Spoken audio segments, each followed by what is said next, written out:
খবরে বলা হচ্ছে ইরান যুদ্ধের খরচে দিশেহারা পেন্টাগন, লাখ কোটি ডলারের বাজেটটাও টান। মানে এত বিপুল পরিমাণ তাদের ব্যয় হচ্ছে যে লক্ষ কোটি ডলার ব্যয় করার পরও বাজেটে টান পড়ছে।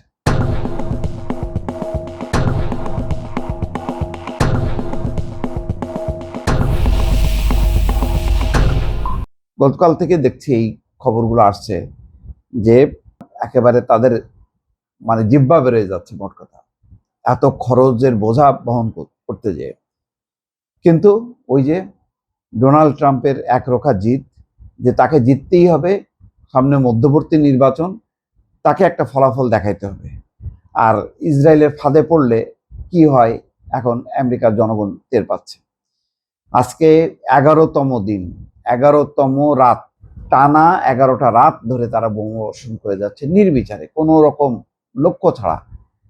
তছনছ করে দিচ্ছে। দেওয়ার মধ্য দিয়ে ভাবছে যে ইরান কাবু হবে, কিন্তু ইরান কি আসলে কাবু হচ্ছে? কাবু হচ্ছে না। বরং তারা এখন এমন জায়গা মতন আঘাত হানছে, গণমাধ্যমের খবরই প্রকাশ, 100-র উপরে সৈন্য হতাহত হয়েছে। এর মধ্যে কতজন মারা গেছে, কত আহত হয়েছে সেই পরিসংখ্যান তারা বলছে না। শুধু জর্দানে তাদের 2-3জন মারা গেছে, এই খবরটা তারা সামনে আনছে। ইরান যুদ্ধে যুক্তরাষ্ট্রের খরচ এই পর্যন্ত 3,750 কোটি ডলারে পৌঁছাইছে। 3,750 কোটি ডলার। গতকাল মঙ্গলবার মার্কিন প্রতিরক্ষা মন্ত্রী পিট হেগসেথ এই কথা জানিয়েছেন। ইরানে নতুন করে ভারী বোমাবর্ষণ শুরুর পর প্রথমবারের মতো তিনি কংগ্রেসের আইন প্রণেতাদের মুখোমুখি হন। মূলত অজনপ্রিয় এই যুদ্ধ চালিয়ে নিতে জরুরি তহবিল চাইতে সেখানে গিয়েছিলেন তিনি।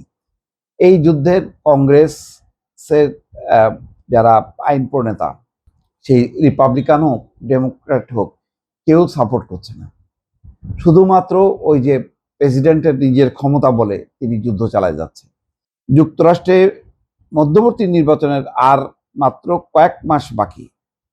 এই নির্বাচনে প্রতিনিধি পরিষদ এবং সিনেটের সংখ্যাগরিষ্ঠতা ধরে রাখতে প্রেসিডেন্ট ডোনাল্ড ট্রাম্পের দল রিপাবলিকান পার্টিকে কঠিন লড়াইয়ের মুখে পড়তে হতে পারে।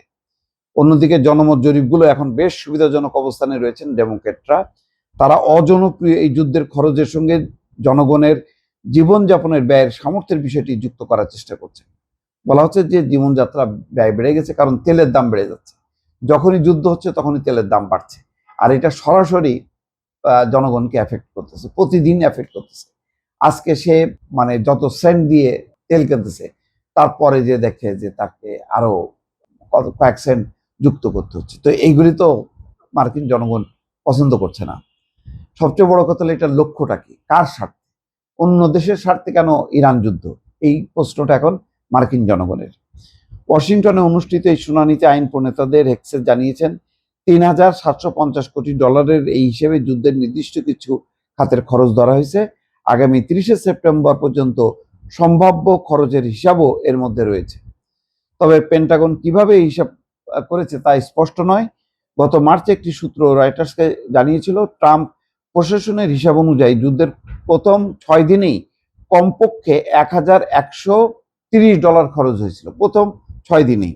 গত মাসে কংগ্রেসের কাছে প্রায় আরো 9,000 কোটি ডলারের অতিরিক্ত তহবিল চেয়েছেন ডোনাল্ড ট্রাম্প।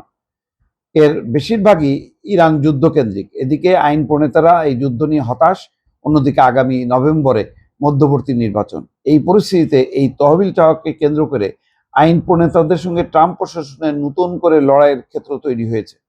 গত 28শে ফেব্রুয়ারি যুক্তরাষ্ট্র এবং ইসরায়েল ইরানে বোমাবর্ষণ শুরু করে। তখন থেকেই রিপাবলিকান ও ডেমোক্র্যাট উভয় পার্টির আইন প্রণেতারা অভিযোগ করে আসছেন, এই সংঘাত কিংবা ভবিষ্যৎ পরিকল্পনা নিয়ে ট্রাম্প ও তার প্রশাসন তাদের কিছুই জানায়নি, একেবারে অন্ধকারে আছে। যে এই যুদ্ধের মধ্য দিয়ে আমেরিকার স্বার্থ কি, আমেরিকার লক্ষ্য কি, এটা কেউ বলছে না। শুধুমাত্র ট্রাম্পের একগুঁয়েমি আচরণ, তার স্বেচ্ছাচারিতা, মাসুল দিচ্ছে এখন আমেরিকা। এখন তহবিল নিয়ে তাদের টান পড়েছে, চিন্তা করেন। তাহলে এই যুদ্ধ কতদিন টানতে পারবেন? এটা কি সম্ভব হবে? নভেম্বরের আগে ইরানকে পরাস্ত করে বলতে পারবে যে ইরানকে আমরা পরাজিত করছি? কঠিন প্রশ্ন, দর্শক।